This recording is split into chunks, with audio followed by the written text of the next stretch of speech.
Teen die einde van hierdie les sal jy nuwe Koreaanse letters lees. Geen memorisering nie. Kom ons gaan. Onthou die geheim van hangel, elke letter is gevorm soos jou mond wanneer jy dit sê. Nou die vokale.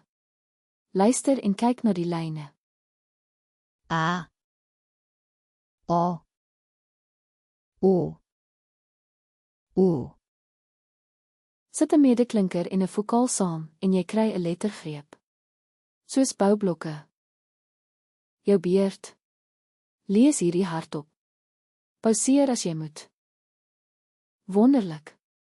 Jy het pas 0 medeklinkers en 4 vokale geleer. Jy kan reeds meer Koreaans lees as gister. Nou sluit dit in. Gaan na korean.viasom.com gratis oefening, geen registrasie. Die skakel is hieronder.